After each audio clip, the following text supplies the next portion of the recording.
Hello and welcome back everyone, and today I'm going to be showing you how to build a blimp or an airship in Create Aeronautics. So without further ado, let's get started. Now the first thing that you're going to need, honestly, is just some place for you to exist in. Now if you're trying to build a specific style, if you're trying to build a specific size, that's up to you. But basically any airship, any blimp, you're going to want some area where you can be, and you can sit and control the ship. Because, you're going to generally want some form of throttle, you're going to want some form of, strength for the blimp itself, and you want a good, center control area for that. Now, I will say that this specific airship is made with some Create add-ons.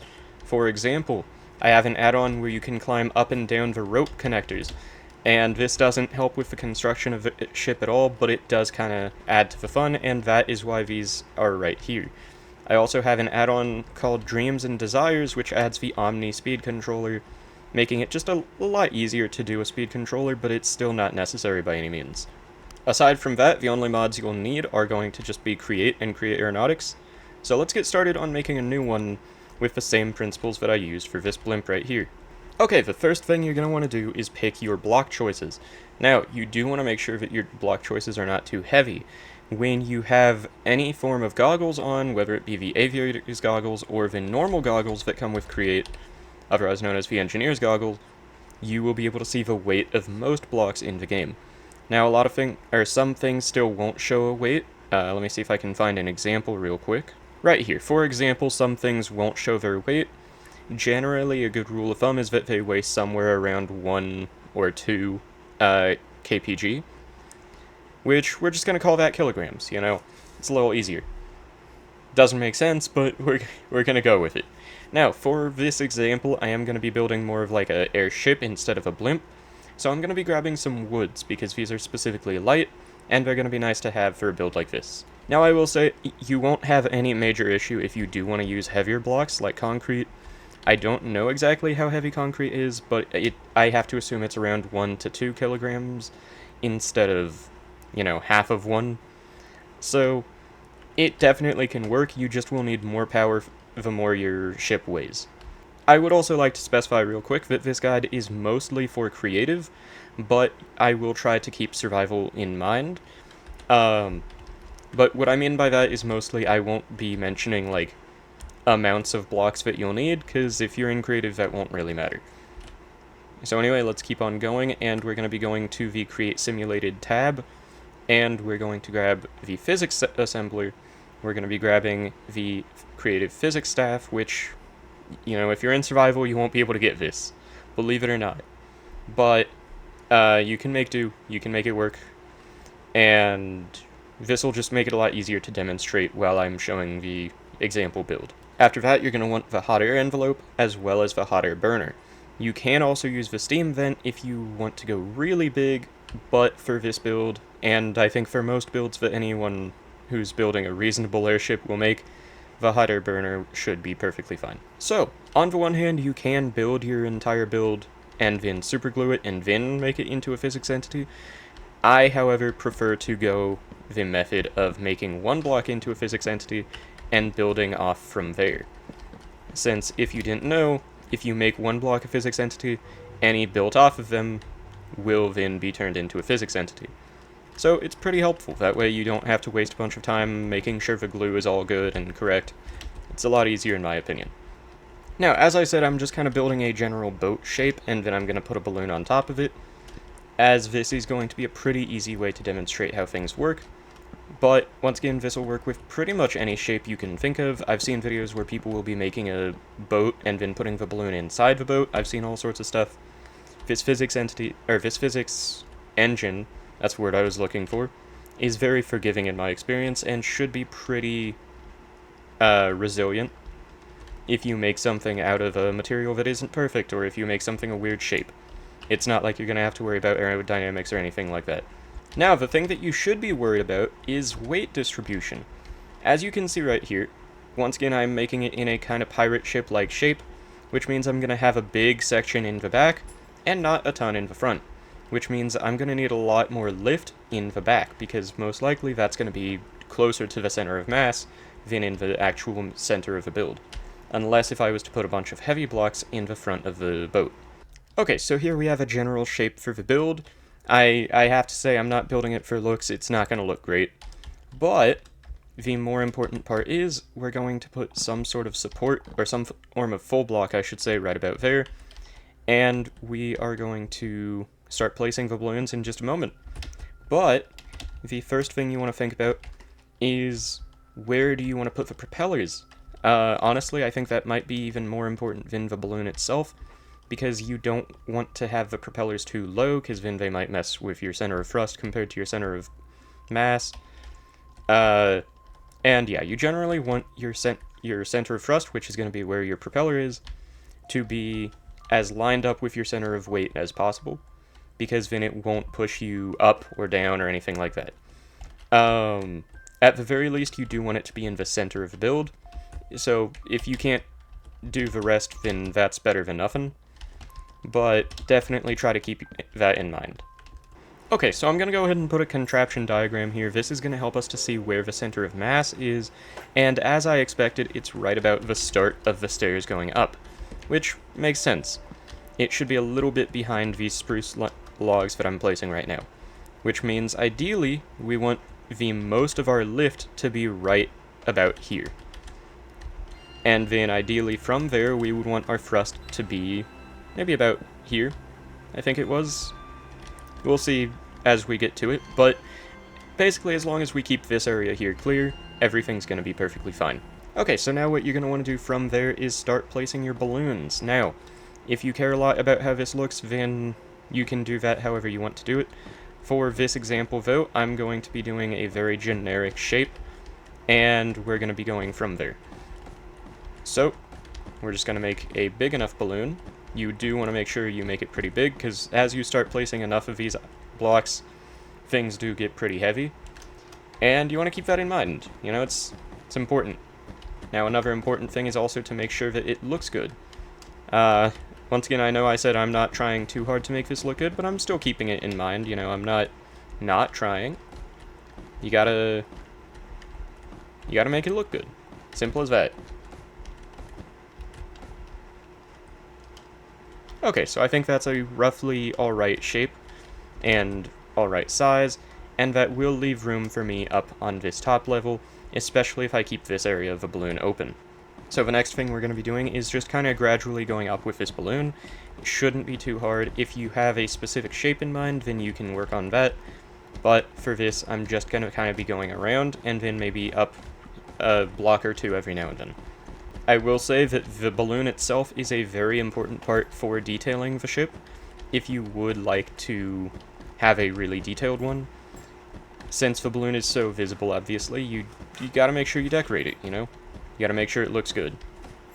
I did just realize if you made a big enough one, or a small enough one, honestly, you might be able to make a pirate ship-based airship with a sail-shaped balloon.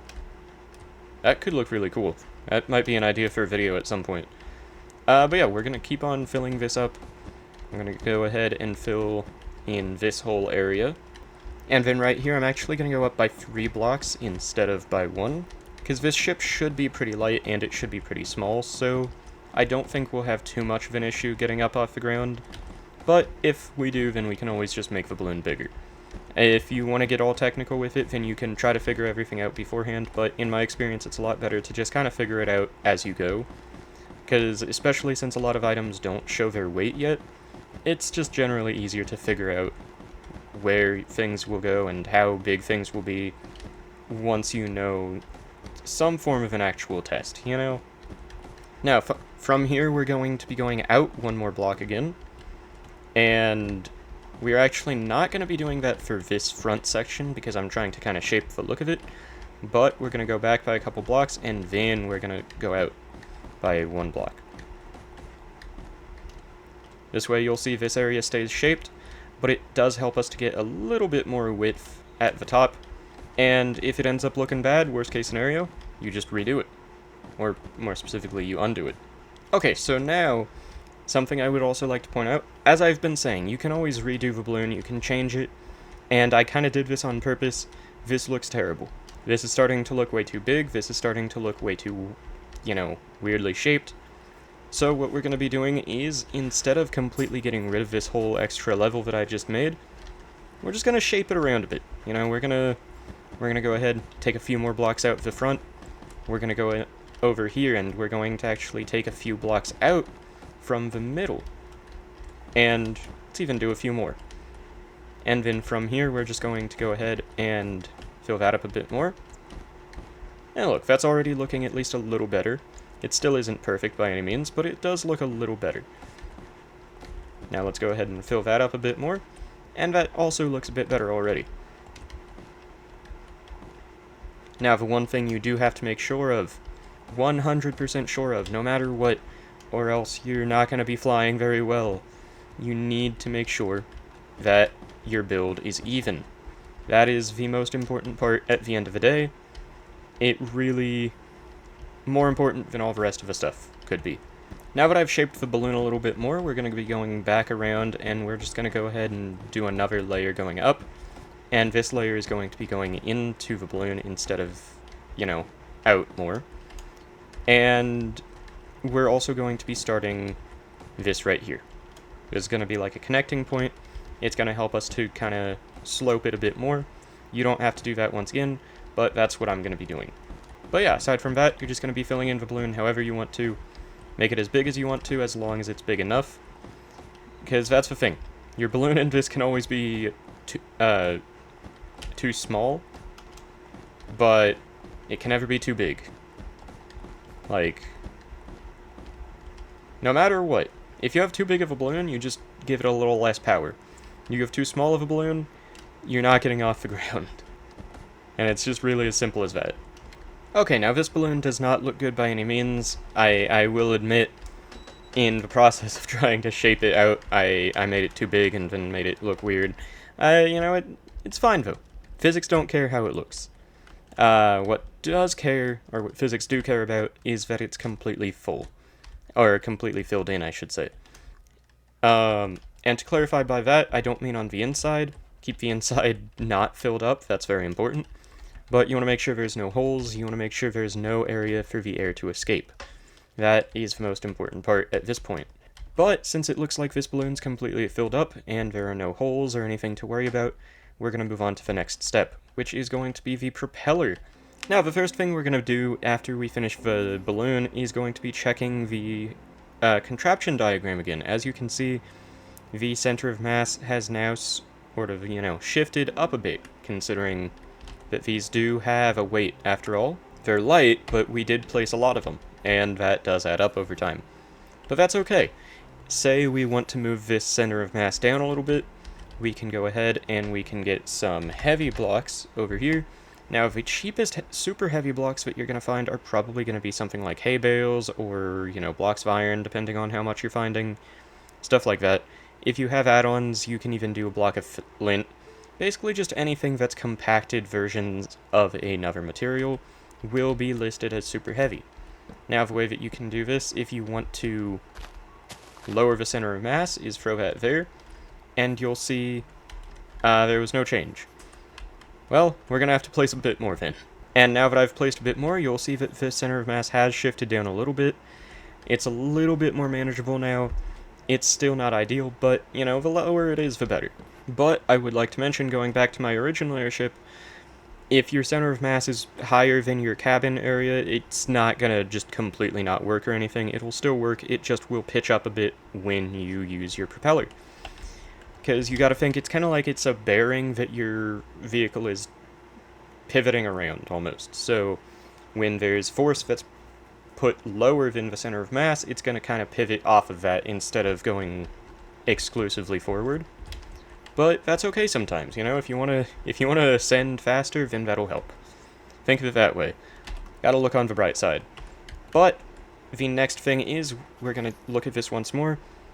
It's okay.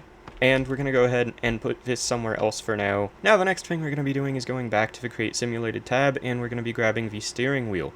Next thing we're going to be doing after that is grabbing a lot of normal cog wheels, as well as a few casings of your choosing. I'm going to be choosing andesite casings because this is made of spruce anyway, so it'll fit in.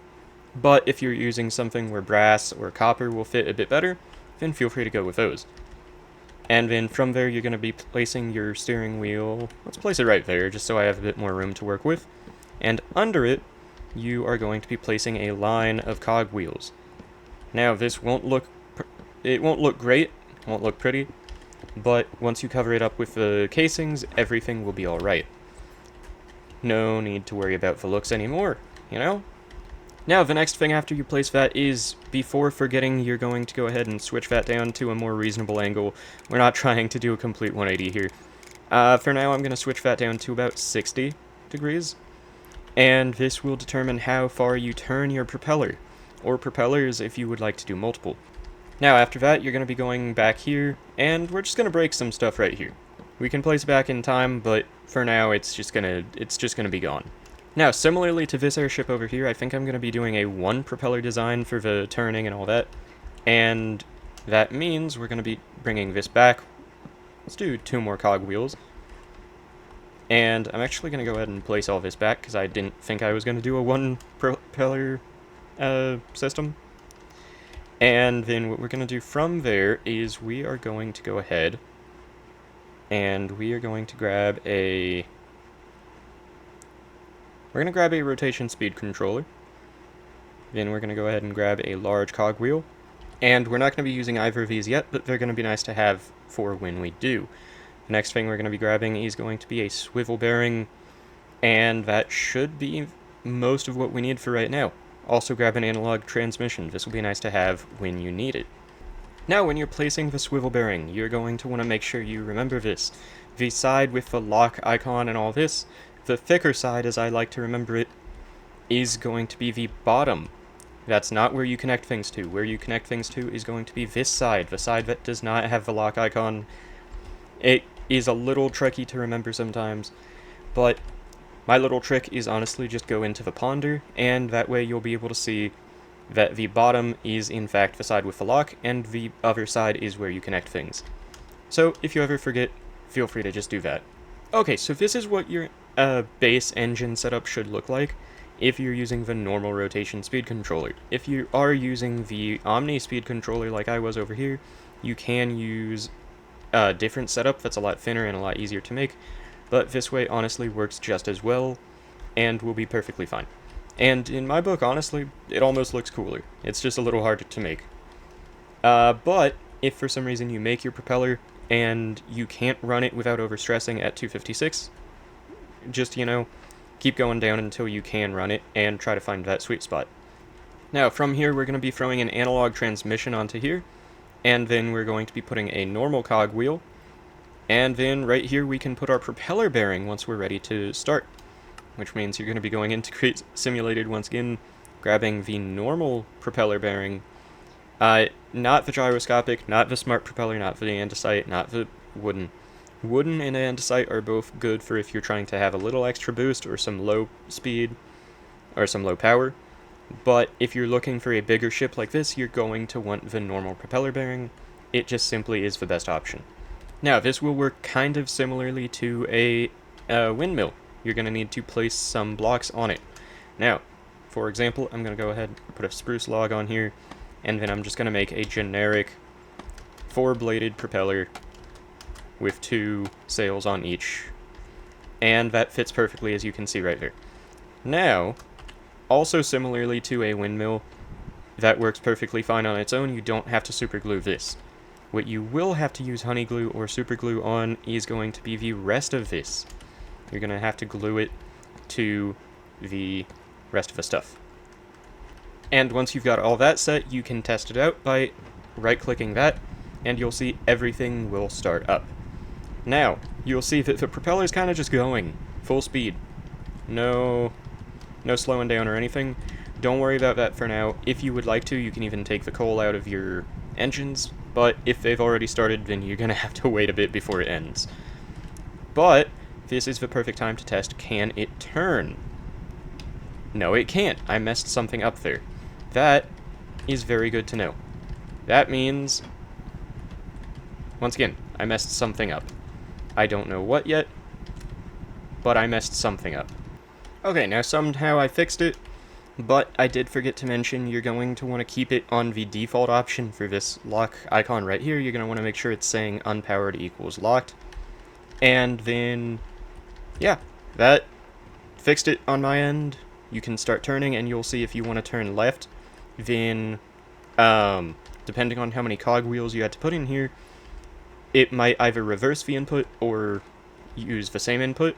If it reverses it, and if you don't like that, you can just add one more cogwheel or one less cogwheel, and it'll be fine. But as you can see right here, this is going to be pushing the rear end towards the right, which will push the front end towards the left. So that is exactly what I want. And then we don't really need to test, but if I go to the right, then it's going to be doing the complete inverse, which is exactly what I want. Now we're going to go ahead and center that back up again because we're not quite done yet. And the first thing we're going to be doing is we're going to be putting all this stuff back in my inventory, and we're going to grab one of the most helpful things in this entire game, the redstone link. Now, on the redstone link, if you don't know how to use it, it is very simple. But before I even start, I'm going to be grabbing the throttle lever. These are also very useful. Now, right here, I'm going to be putting the redstone link on top of the analog transmission. You can put it in any way, whether it's on the side, on top, on bottom. I don't know if it works if it's on this side. Wouldn't recommend trying it. Just go for the side or the top. Or the bottom, but in this case, that's taken. Now, on here, we are going to be putting the throttle lever into the red slot. We're going to be shift right-clicking it to make sure that it is receiving, and that is pretty much all. Now, this will invert your throttle, so it works almost more as a brake than a throttle, but if you ask me, that's entirely okay. Now, this is a little bit cramped of a room up here, but I'm going to be going full throttle, and what that is going to be doing is that's going to, after I actually connect it, which I completely forgot to do, that is going to be putting on the brakes effectively. So, if I grab my coal blocks, and if I throw them in here again, that is going to turn this whole 256 RPM into nothing. And then if I raise that up, or raise it down to 14, we're going to be getting a little more RPM. If I raise it down a little more, it'll be going a little faster. And if I raise it down, or lower it down all the way, then it's going to be going the full 256 RPM. So this is effectively just a reverse throttle, and it works perfectly well. Now, from here, there's pretty much just only one thing left to add, and then you'll have a perfectly working airship. And that's going to be the hot air balloon burners. These are going to be really easy to add. I recommend adding them somewhere in the ship. For this example, we're going to be doing 3 on each side. Yeah, 3 on each side, right there. As long as you can still get up to the right area, you know, that's all that matters. And then what we're going to be doing is we're going to be setting up another redstone link. For this one, we'll put the hot air burner into the signal, and we're going to line the bottom of each and every one of these burners with that exact same setup.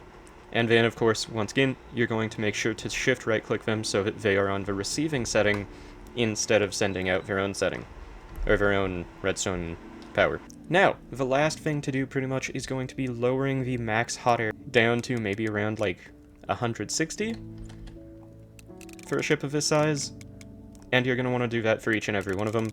Okay, and that's the last one. Now, this should be a fully functional airship. Now, if you want to, you could potentially add more propellers to this. You could add more sails to it. If you made the balloon a little smaller. If you wanted to, you could add side propellers like this one as a little boost. You could do whatever you want. This is entirely up to you at this point. I would recommend adding some handles to kind of help you get onto the ship if you're in survival. And if you wanted to, you could add some extra little details such as the velocity sensor and the altitude sensor. I'm going to put those right here. They're kind of nice to have, but definitely not needed. And once again, I'm going to go ahead and put one handle there, one handle there, and one handle there. And we got to make sure to do it on both sides to make sure it's even. Then you can pull yourself up and get on the ship no problem. Now, what we're going to be doing is we're going to grab the Create Physics staff, and we're going to unlock this. And from there, there's fuel in the engines. There is no need for fuel in the hot air burners unless you have an add-on that does that, in which case, I don't know what to tell you, man. And we should be all set. Now, I would recommend kind of finicking around with your hot air output until you find something that works for you, because every hot air balloon and airship is going to work differently. For example, this has a balloon volume of almost 900 cubic meters, and right now we have a total lift of about 276 kpg, and each one is outputting 32 cubic meters of gas. Now, if I up that to maybe an analog strength of 5, we're going to be outputting 53.33, which is going to be enough for us to take off. Now, one thing I'm noticing is we're taking off a little too fast, so I'm going to lower that down by 1. And the most difficult thing that I'm noticing is that we're leaning backwards, which is to be expected, but really not good. Since, once again, with the propeller being a bit under the center of mass, at least last I checked. Let's see, center of mass, yeah. The propeller is still a little bit under it, which means if we start using the propeller, we're going to pitch up by a ton. And, you know, nothing too wrong with that, if you don't mind sailing the high seas of the air, but frankly, I don't really want to be doing that, so we're going to fix that real quick before we tip over and fall down backwards. So, what we're going to be doing is, I'm going to keep us at an analog strength of 4. There we go. And we are going to just take some weight, and we're going to take it out of the back and put it more in the front. So we're going to grab some more spruce planks, put it there, and then up here, we're going to just go ahead and get rid of that and swap it for some hay blocks.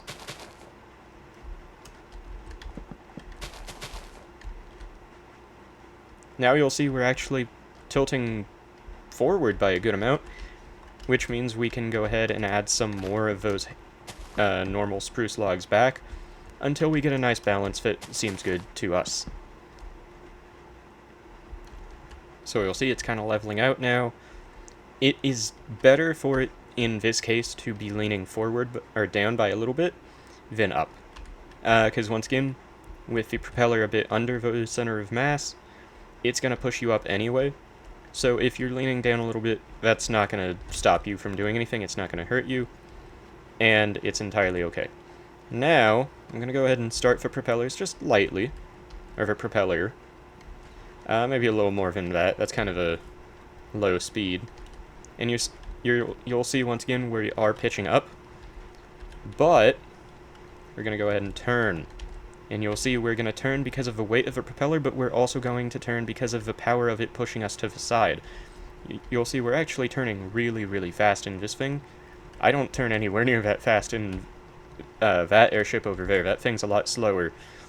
But yeah, it's just as simple as this. You make sure you have the necessities like the steering wheel, the throttles, and the burners, and you should be pretty good. I do think we're turning a little to the left. Why is that? If you do have that issue, you can always just right-click the bearing, or the swivel bearing, yeah, and then right-click it again, and you shouldn't have to worry about that. Now I'm going to turn on the brake, and you'll see we'll lean forward again, and this is entirely stable. It is not leaning one way or another, and everything on it is good. Now, if you would like to have access to the contraption camera, you can go ahead and place a seat. I'm going to go with a red seat. I'll place it there. And I will say the seats don't work too great with the throttle, since in third person you can't really look around while you're using it. But aside from that, let me stabilize this real quick. It looks great. The contraption camera, not the ship. The ship kind of looks like a pile of dookie. But, aside from that, it's all good. Everything about this is working perfectly fine, and I could use this pretty sufficiently to travel across the world without too much of an issue. For example, let me go ahead and turn the engine fully on, and we'll see just how fast this thing can go. It does tilt up a lot, that's for sure, but I don't know, I think it kind of adds to the experience, you know? Really, really adds to the fun in my book. But now that we're going pretty much as fast as we're going to, it's going a solid almost 4.5 meters a second, which is really not that bad. And, yeah, that's how to build an airship. As you can see, it's a lot simpler than it seems. In my book, it seems a lot simpler than Valkyrian Skies ever really was, and a lot more forgiving as well. And yeah, so if you want to make a hard turn to the left, you just do. And then we're going to go in for a landing right now. Let's go ahead and make it a gentle landing.